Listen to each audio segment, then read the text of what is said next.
Okie dokie. Now what am I after doing? I need to move this yoke and do this. Okay. So last one of the week. Let's make it an easy one. Hopefully everybody's up to date on the work so far. So before moving on, you should have watched the first two videos. You should have done the true or false quiz, and you should have done the long question about the 3 factors that influence population change. If you haven't, go do them and then return to this later, please. Alright, so the next part of population studies is how we represent population, how we model them. And there are 2 ways that we do this: the demographic transition model and population pyramids. This is the demographic transition model, and these are population pyramids. So we're going to spend the next week or so looking at what these are, the information that they give us, and how we interpret and read them. And a lot of the questions, exam type questions on these, are numeracy type of questions. They're fairly straightforward. All right, goodbye to me. So we're going to start with the demographic transition model. You need to take this down. This is in your book on page 329. And basically, this is what it looks at.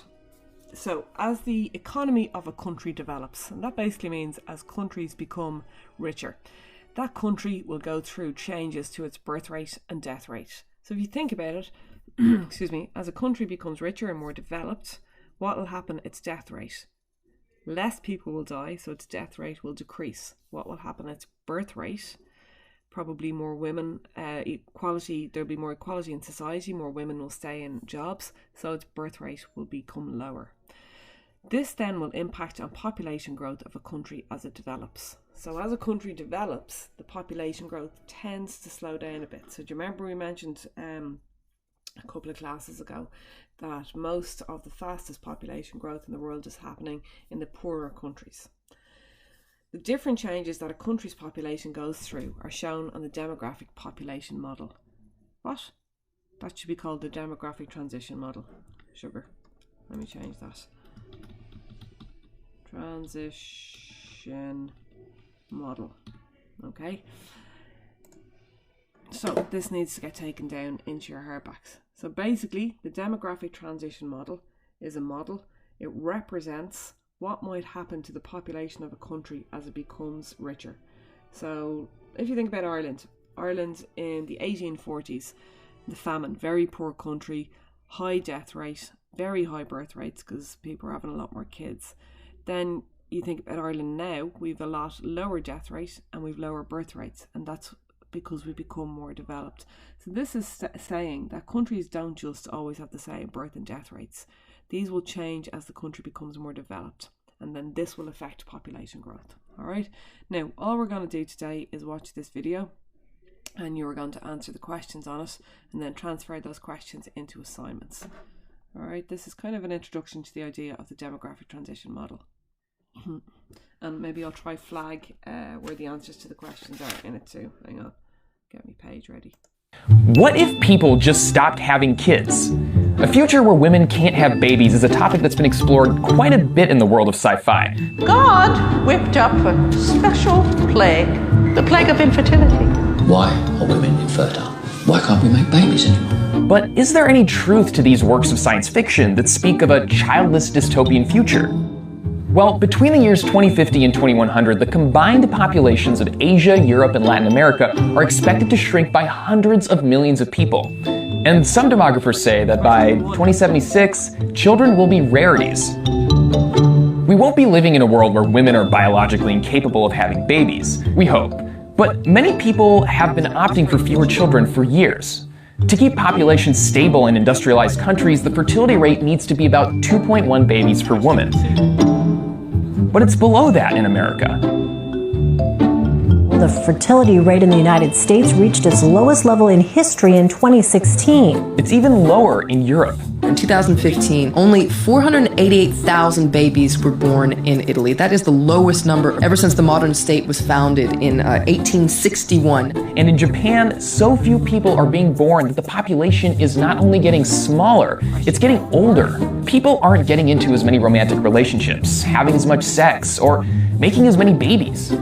Taiwan and South Korea are headed in the same direction. they also have alarmingly low fertility rates. It turns out there's a theory that explains this phenomenon. It's called the demographic transition. That's Professor Ray Dionandan. He studies these kinds of things. The idea of transition is that as income increases, people have fewer children. As longevity increases, people have fewer children. As urbanization increases, people have fewer children. Population growth is slowing faster than we thought. The demographic transition happens in 5 stages. I'll pass the mic over to Ray. In stage 1, we are living. Okay, sorry, this is a bit glitchy. For question 8, what you have to do is make one observation about each stage, okay? So you've got to say one thing that happens in each stage or one fact about each stage. So the next section here is going to give you loads of information about that. Oh no! Did I just do that? Yes, I did. Right, let me get back there. What if people just... The demographic transition... And they're probably going to die young. Here we go. Children that help us living an agrarian lifestyle, farming. We have a lot of children that help us run the farm. And they're probably going to die young, so we always have to have more and more of them. So there's a lot of people being born and also a lot of people dying, so they cancel each other out. You know, like America back in the day. In stage 2, something magical happens. We discover public health and hygiene, vaccination, clean water. As a result, the things that would have killed us easily are better controlled. Meaning fewer people are dying, but there's still a lot of people being born. So this would be like a number of sub-Saharan African countries where the population is ballooning.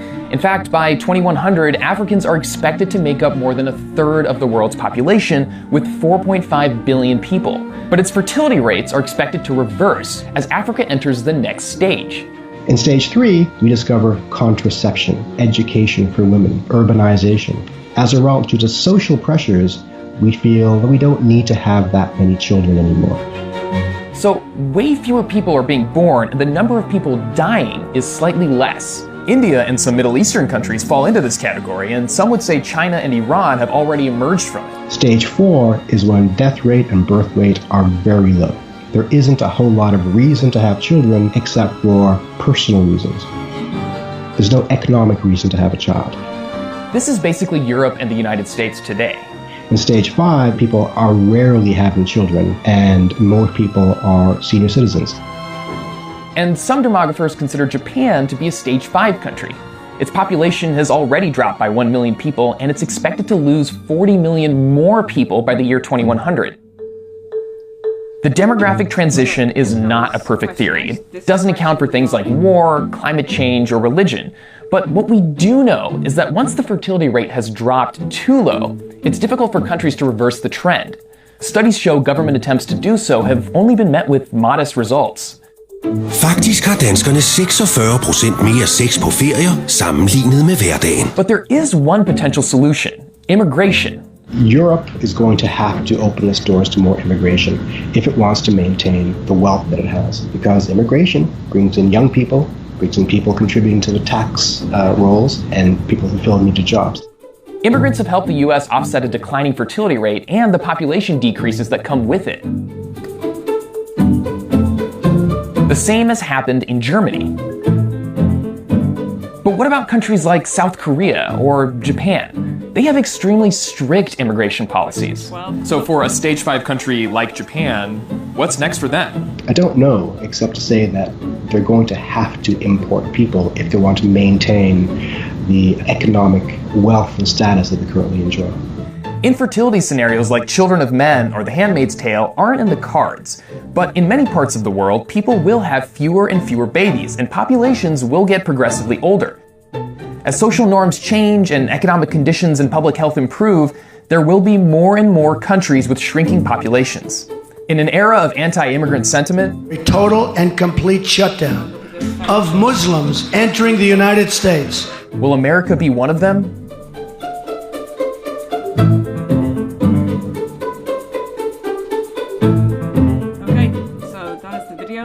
Go and answer the questions, but before you do that, let's just finish off and have a little bit of a look at this. So this is the demographic transition model.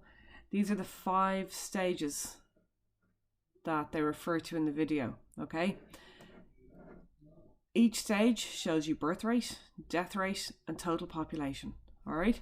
So if you have a look at stage 4, and I'm choosing that because that's where Ireland is at, you can see that our birth rates are quite low and our death rates are quite low. So the birth rate and death rate are almost cancelling each other out.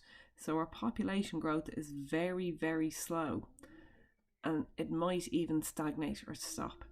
Whereas this was probably Ireland back in the 1840s, where we had very high birth rate. Sorry, this is probably Ireland back in the 1840s. Very high birth rates and very high death rates because of the famine. They cancelled each other out, so there wasn't much population growth. Then as we became more developed, you see the death rate starts to drop, but the birth rate stays high. So if the death rate drops and the birth rate stays high, then the population shoots up. Okay, I'm not going to get into too much detail about that because we'll go into we'll look at that stage by stage in the next class. But I just wanted you to show it so you could picture it. There's the 5 stages. Basically, the countries at stage 1 and stage 2 are poor, less developed or developing countries, where the countries at stage 4 and 5 are much more economically developed countries. Okay, have a nice weekend, y'all.